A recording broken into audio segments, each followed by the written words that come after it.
কোরবানির পশুর হাটের আরো বিস্তারিত খবর জানাতে রাজধানীর তেজগাঁও থেকে যোগ দিচ্ছে সহকর্মী আদিলুর রহমান। আদিল, হাটের সবশেষ খবর আমাদের জানান।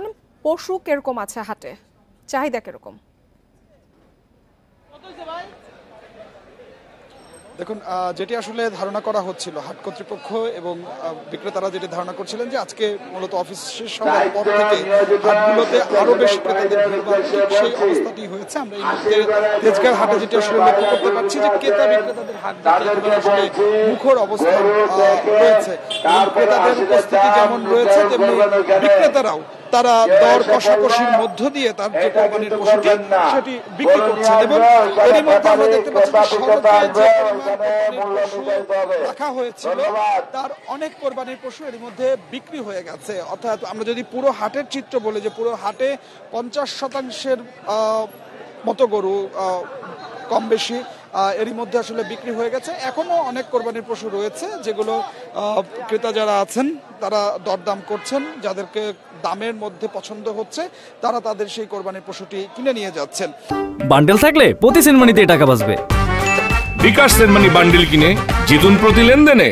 এবং বরাবরই কোরবানির হাটে যেটি চাহিদা সবচেয়ে বেশি থাকে ছোট এবং মাঝারি সাইজের গরুগুলো, সেই ছোট এবং মাঝারি সাইজের গরুগুলোর সরবরাহ আমরা এই হাটটিতে আসলে দেখতে পাচ্ছি যে এখনো অনেক ছোট এবং মাঝারি সাইজের গরু রয়েছে যেগুলো ক্রেতাদের সবচেয়ে বেশি পছন্দ।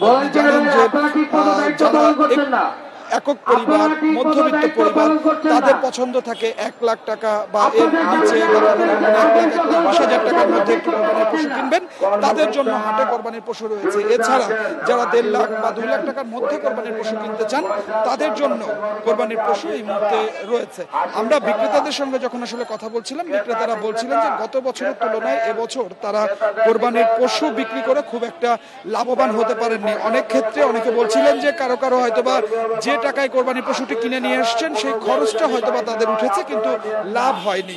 অন্যদিকে অনেকে বলছেন যে তাদের সীমিত লাভ হয়েছে।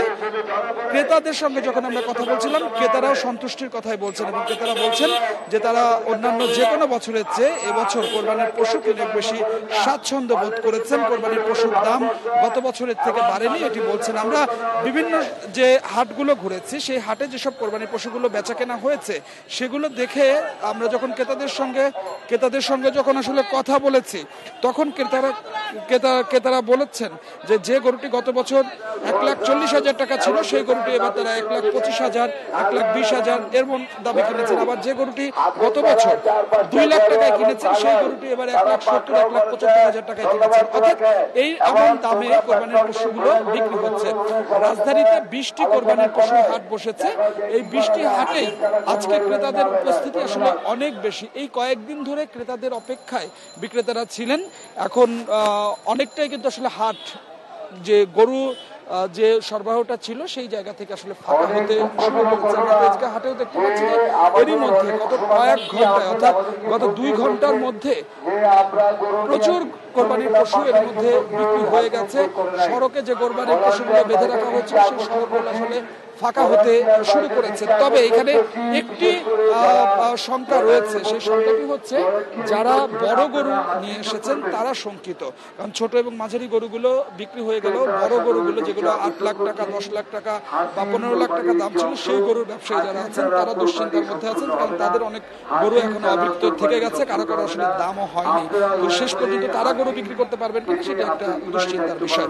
তো আমার কাছে কোরবানির পশুর হাট থেকে বিস্তারিত জানাচ্ছিলেন সহকর্মী আদিলুর রহমান।